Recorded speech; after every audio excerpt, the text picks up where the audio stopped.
Welcome back. You are watching the press preview, a first look at what's on the front pages as they arrive. It's time to see what's making the headlines with broadcaster and commentator Ali Miraj and Daily Mirror columnist Susie Boniface. They'll be with us from now until just before midnight. So let's see what's on some of those front pages for you now. Well, the FT leads with the Gaza war, suggesting Israel may be planning for a year-long offensive. The Guardian says Israel will be escalating the war with a ground attack in the south of Gaza after the truce was suspended. And in the Mail, a report says thousands of children will be skipping school to go on protests in support of Palestine. The Times predict Boris Johnson will be apologising next week when he gives evidence to the COVID inquiry. Don't believe doubters, says the Daily Express, as senior officials insist the government's Rwanda deal is still on, despite numerous legal challenges. The Telegraph leads on the royal book row as pressure mounts on Prince Harry to speak out on the issue. And Endgame is the headline for The Sun, as it claims the royals face a split beyond repair. The Eye leads with an investigation into how tobacco companies are lobbying the Prime Minister to avoid an outright smoking ban. Some MPs are urging viewers to boot Nigel Farage out of the jungle. That's according to The Mirror. And the Daily Star suggests we should be kinder to bald people. And a reminder that by scanning the QR code you'll see on screen during the programme, you can check out the front pages of tomorrow's newspapers while you watch us. And we are joined tonight by Ali Miraj and Susie Boniface. And I felt your eyes burning when I read that last story on the Star. At least there's an upside of being on this press preview tonight. You're being kind to me. Be kind to me, Susie. Well, let's turn to much more serious issues now. And the front page of The Guardian we'll start with, and the escalation of the war, the end of the truce that has now ended as of this morning. Ali? Well, the 7-day truce has ended. We knew it would end at some point. There was some hope that it could be extended, but sadly, that has not come to pass. Obviously, there have been hostage releases on both sides. And Israel wants to make sure that it achieves a number of things. It wants to decapitate Hamas's leadership. It wants to ensure that it is completely eradicated as a force. And it wants to ensure that this can never happen again. Its entire underground tunnel infrastructure is also reduced completely to rubble, which is understandable given that heinous attack that took place on October the 7th. But Israel also needs to think about what comes after this, and I think that there's insufficient planning going on about that. The Guardian is reporting that the US has got very limited sway over Benjamin Netanyahu, who is under a lot of pressure himself. The New York Times had done an expose saying that he was warned months ago by his own defense chiefs that his complete obsession with all this nonsense going on within Israel, domestic politics, was reducing focus on the military strategy, security issues, and it was actually helping Israel's foes. That's certainly the case, and there has to be sufficient thought given to what comes after this and what peace looks like, because 2 million Gazans are not going to be going anywhere. All that's going to happen here potentially is you are going to have derivatives of Hamas coming up who are completely disgruntled. So that has to be part of the solution. And Susie, if we look at the FT weekend, their headline, Israel digs in for year-long Gaza war, the suggestion that this is not going to be over anytime soon, and the point that Ali was making, that there is no plan for what happens after, and certainly there isn't any talk of peace at this moment. Well, the talk that's happening, the rhetoric that's going on is that obviously the truce has collapsed. There have been missiles fired on both sides. Netanyahu's government is talking about they have leafleted in Khan Yunis in the south of Gaza in order to suggest people move even further south to avoid what looks like they're going to be stepping up the ground war there. And saying that, we don't have, as it says in the FT, we have not yet met our objectives, which include killing some of the top 3 leaders and seriously degrading about 24 Hamas battalions that they believe are operating in Gaza. They say that actually they've sort of damaged about 10 of those 24 battalions. They haven't done nearly enough. They've killed some mid-level commanders, dozens of them, but they haven't got to the top guys, and there's plenty more they want to do. Now, unfortunately, Ali's wrong in saying those Gazans aren't going anywhere, because if they follow the Israeli Defence Forces instructions, they're all going to be moving south and eventually end up somewhere near the border, if not across the border into Egypt, across the Rafah crossing. You've also got a situation where the Israeli government is mostly armed by the US government. If Joe Biden says you have to stop doing what you're doing, then eventually Israel does run out of armaments. So Biden does have the ability to control it. He doesn't appear to have exerted that ability yet, but you've got the clock running down, really, on international global patience with the way this conflict is going. And like Ali said, if you don't have an idea of where you're going to end up and what peace looks like, if you can't have total, complete destruction of an enemy, which never happens with a terror group, never happens when people are fighting for a homeland, then you have to have some kind of a way to get to a compromise. And Netanyahu's government is under a huge amount of pressure at home. That's not in any of these pieces, but he's under a huge amount of pressure from the family of those 100 or so hostages who have not been released, from the families of those hostages who have been killed as a result of the airstrikes or as a result of Hamas activity. And the loss of this rhetoric that's coming out of Netanyahu and his government is, we're going to carry on, we're going to fight, because that's what they have to say politically. But he's also bruised, at home. He's also been very bruised because Netanyahu was the hard man of Israeli security, and he's been found absolutely wanting. This is the most egregious failure on Israeli security policy for generations. So it's very embarrassing for him.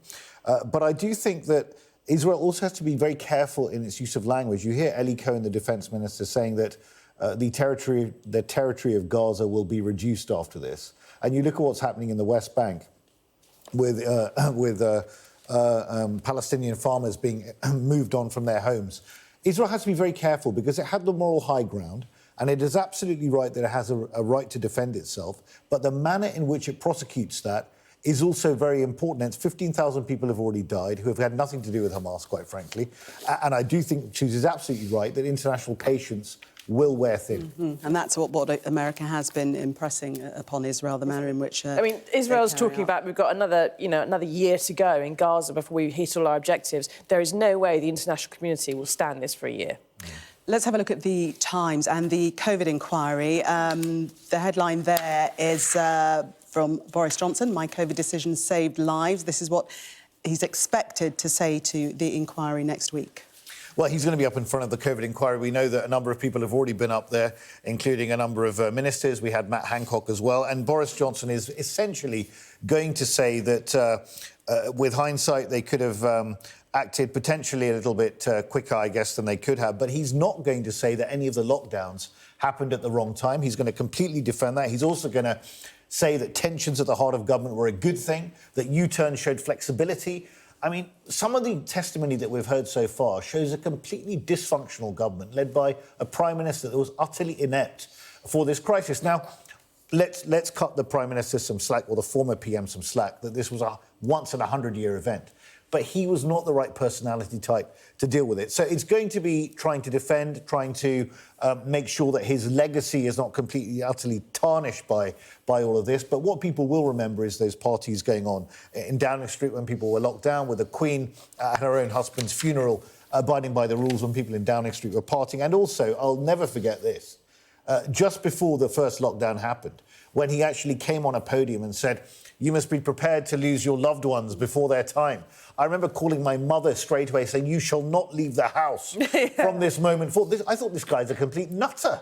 I mean, I never heard of... there was no advice to anyone about what to do. It's just like, oh, be prepared to see your loved ones die. Yeah.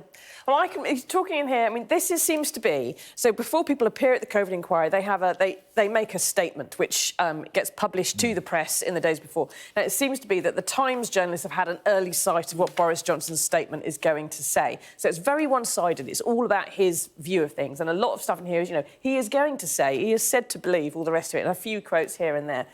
So it's very much Boris Johnson's version of events. Now, one of the things he says is that all those 3 lockdowns came at exactly the right time.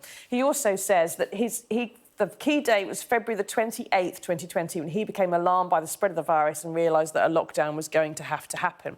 Now, the first lockdown didn't happen for nearly a month after that. So there was a month. And I can recall quite clearly at the beginning of March, when I could see what was happening in the papers, we could see what was happening in China and in Italy. We all could. I remember going home to my parents and saying, do I come to live with you or do you come to live with me?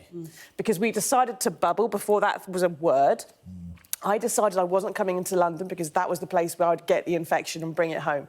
And so that was a week or two before there was a national lockdown announced, and we were already aware that it was coming. Now, if we were aware in Kent, then there is... And the Prime Minister apparently knew a fortnight before that. Why did we not lock down to the end of March? They're still going to say it was in Kent. Susie, we've also got to mention this killer line. Just very quickly before that Boris Johnson says he will argue that he had a basic confidence that things would turn out all right, based on the fallacious logic that health threats such as BSC and SARS had not proved as catastrophic as feared. Right, we've just got to move on. We've only got 1 minute left.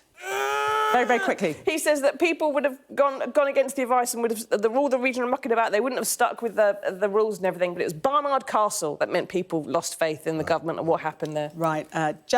Let's get to the Daily Telegraph now. And this is the royal story, that book.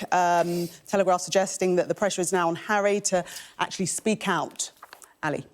Well, I mean, look, it's very unedifying, this whole thing. It goes back to that Oprah Winfrey interview when Meghan revealed that a senior royal figure had questioned what the colour of her baby would be when it was born. It now appears that there are a couple of them, and it's being written about here that it's the King and it's the Princess of Wales. Now, I don't think there's any love lost now between the King and Prince Harry, quite frankly. I think that it looks like that relationship is irretrievably broken down, to coin a phrase. And it really is very, very sad to see this all being played out in public.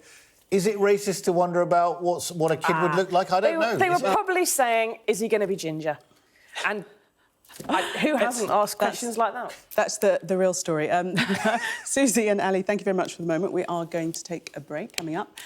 Don't believe doubters, says the Daily Express, as senior officials insist the government's Rwanda deal is still on. Do stay with us.